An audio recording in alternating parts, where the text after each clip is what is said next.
Halo, assalamualaikum warahmatullahi wabarakatuh. Berjumpa lagi bersama saya Adi.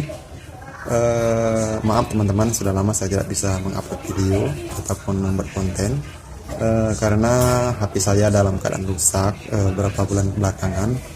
Jadi saya tidak bisa membuat konten untuk memotivasi kalian, untuk menambah semangat kalian yang masih terkena penyakit asam lambung ini.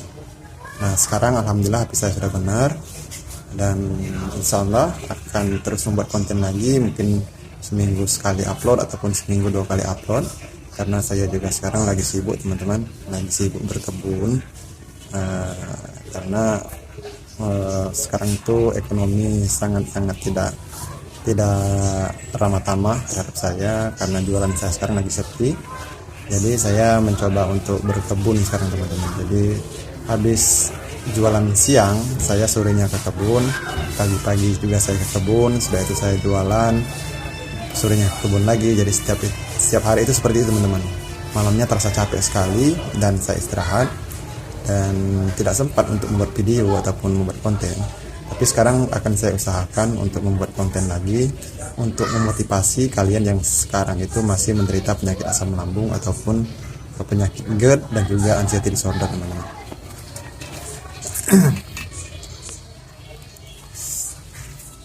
Nah teman-teman, sebenarnya penyakit asam lambung, GERD dan juga dispepsia itu umumnya disebut penyakit emah teman-teman. Tetapi kalau orang sudah tahu, sudah berpengalaman, maka sebenarnya penyakit emah itu mempunyai kategori. Yang pertama itu ada GERD, ada juga dispepsia, dan juga ada juga yang kemarin itu saya sebutkan dispepsia organik, itu yang ada lukanya.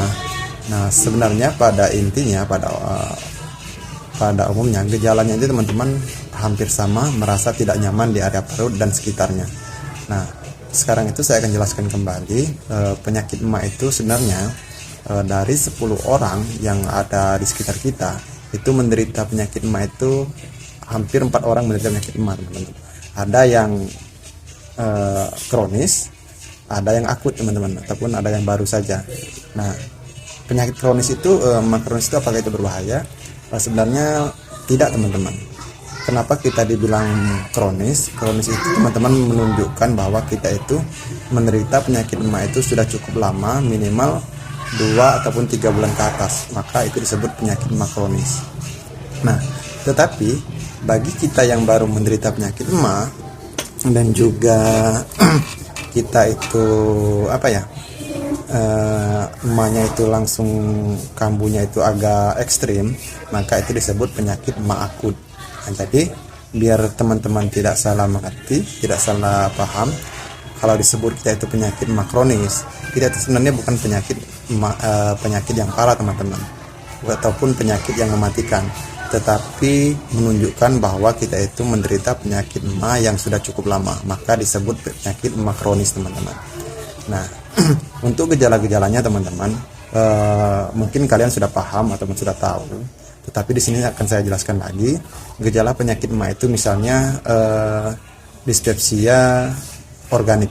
Nah dispepsia organik itu merupakan dimana penyakit emah itu ataupun lambung kita dalam keadaan luka yang bisa jadi disebabkan oleh mungkin ada bakteri ataupun juga sering konsumsi obat-obatan yang pereda nyeri, yang mengandung pereda nyeri, ataupun sering mengonsumsi obat-obat yang untuk menyembuhkan misalnya asam urat, rematik. Itu teman-teman kalau kelamaan konsumsi obat-obatan seperti ini, kemungkinan itu akan mengkikis lambung kita dan menyebabkan lambung kita itu infeksi ataupun luka.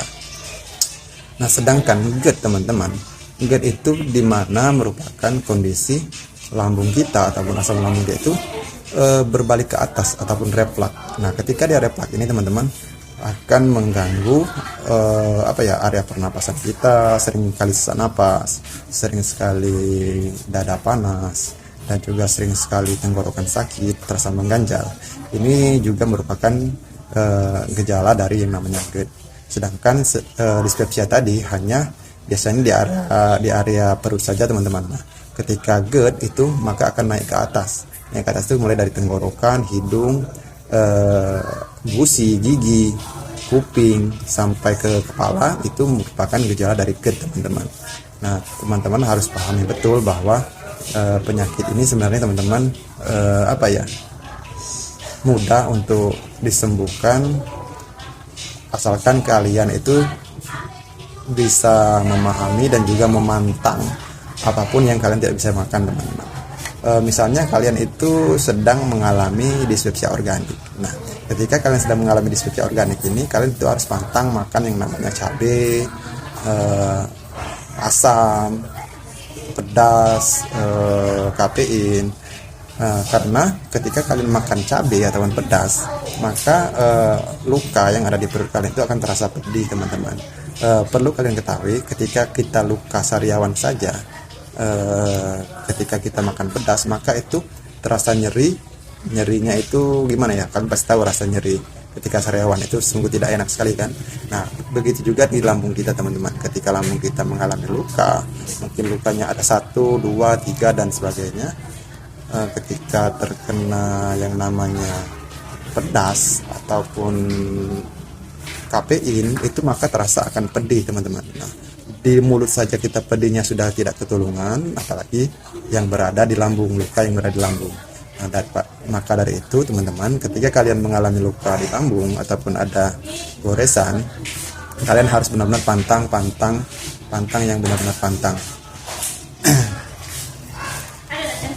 agar kalian tidak merasakan namanya gejala nyeri ulu hati, sakit perut yang melilit, sudah itu rasa kembung dan sebagainya. Nah, tetapi ketika kalian sedang mengalami GERD ataupun reflux, nah yang perlu kalian pantangi itu, teman-teman, yaitu kalian harus bisa mengatur, jangan sampai asam lambung kalian itu naik ke atas. Nah, berarti kalian harus bisa mengatur posisi tubuh. Ketika tidur itu kalian harus agak tinggi, kepalanya agak tinggi, jangan sampai kepalanya lebih rendah dari perut. Maka ketika kepala kalian lebih rendah dari perut, maka asam lambung kalian akan naik ke atas, teman, naik ke area sini, akan turun ketika lambung kalian lebih tinggi. Tapi kalau kepala kalian lebih tinggi dari perut, maka otomatis asam lambungnya tidak akan bisa naik, teman-teman. Jadi sebenarnya penyakit asam lambung ini kalian tidak perlu khawatir, tidak perlu cemas yang berlebihan, karena ketika kalian cemas berlebihan nanti akan menyebabkan gejala lain, teman-teman. Akan menyebabkan yang namanya anxiety ataupun kecemasan. Nah, kecemasan ini bisa kecemasan biasa ataupun kecemasan berlebih. Nah, ketika kecemasan berlebih ini, nah kalian itu akan susah untuk sembuh dari penyakit asam lambung ini. Karena apa? Karena merubah pola pikir cemas ini agak susah, teman-teman, agak sulit, karena kita itu setiap hari itu dihantui oleh perasaan-perasaan yang tidak nyaman, perasaan-perasaan yang menghantui, perasaan-perasaan yang takut mati, takut penyakit berat, takut masa depan suram, pokoknya serba takut, teman-teman. Ini ketika kalian mengalami yang namanya anxiety disorder ataupun kecemasan berlebih. Nah, akibat dari kecemasan berlebih, teman-teman, apabila kelamaan menderita penyakit kecemasan berlebih, kalian akan mengalami namanya psikosomatis. Nah, psikosomatis ini adalah, teman-teman, psikosomatis ini, teman-teman, itu adalah efek dari sugesti ataupun perasaan kita yang berefek ke badan kita ataupun ke tubuh kita. Ketika sugesti kita merasa tidak nyaman di area dada itu, maka kita itu akan merasa kita itu menderita penyakit jantung, penyakit berat dan sebagainya.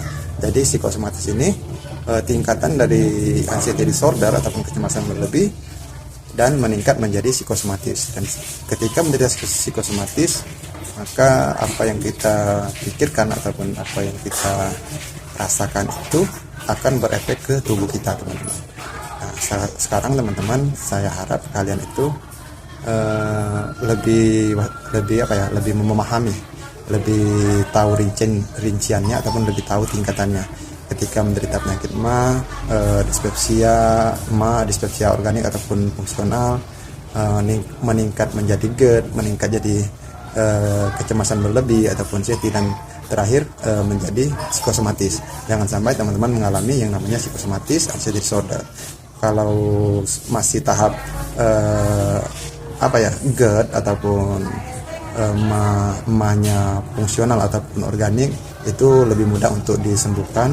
Dalam hitungan bulan mungkin bisa sembuh, tapi apabila sudah menahun itu biasanya sudah disertai dengan kecemasan berlebih dan juga disertai dengan psikosomatis. Nah, untuk menyembuhkan kecemasan berlebih dan juga psikosomatis ini perlu yang namanya ketenangan diri ataupun perlu yang namanya apa ya, sentuhan keagamaan ataupun sentuhan kalau yang mau pengobatan apa ya, pengobatan secara religi itu perlu sentuhan keagamaan. Adapun yang pengen sembuh dari secara medik ataupun kesehatan itu perlu yang namanya obat-obat psikiater, teman-teman.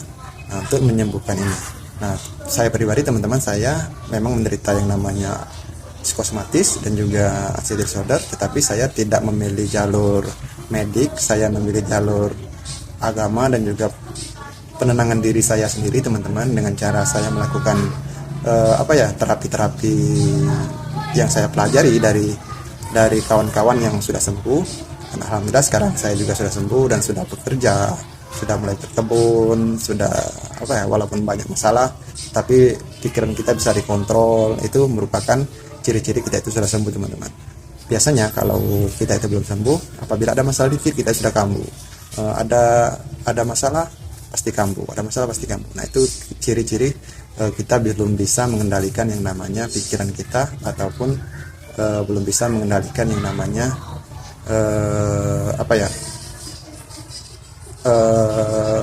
hawa nafsu kita. Nah, jadi teman-teman, mungkin video pertama saya ini mungkin agak belepotan karena sudah lama tidak membuat video. Harap maklum saja. Untuk kedepannya saya akan sharing lagi masalah-masalah asam lambung, ataupun ketika saya lagi berkebun nanti akan saya sharing, teman-teman. Karena apa? Kegiatan seperti ini, berkebun ataupun kegiatan yang positif seperti ini akan membuat kalian itu lebih cepat sembuh, lebih cepat untuk move on dari penyakit asam lambung. Nanti teman-teman akan saya sharing ketika saya berkebun, ketika saya lagi membuat hal positif, agar memotivasi kalian agar cepat sembuh dari penyakit asam lambungnya. Nah, teman-teman, mungkin sekian dulu penjelasan dari saya. Maaf kalau video ini agak belepotan karena ini sudah sekian lama saya tidak mengupload video, baru mengupload video sekarang. Mungkin kalian bertanya-tanya kemana sih Mas Adi sudah lama tidak mengupload video. Intinya HP saya rusak, teman-teman. Dan sekarang baru saya beneri, baru saya perbaiki HP saya karena belum ada dananya, belum ada PT-nya, jadi saya belum bisa membeneri HP saya kemarin-kemarin, dan sekarang alhamdulillah sudah bisa, dan ini bisa membuat konten lagi untuk memotivasi kalian. Itu saja, teman-teman, semoga ini bisa membantu, semoga ini bisa mengobati kangen kalian. Sekian dari saya. Assalamualaikum warahmatullahi wabarakatuh.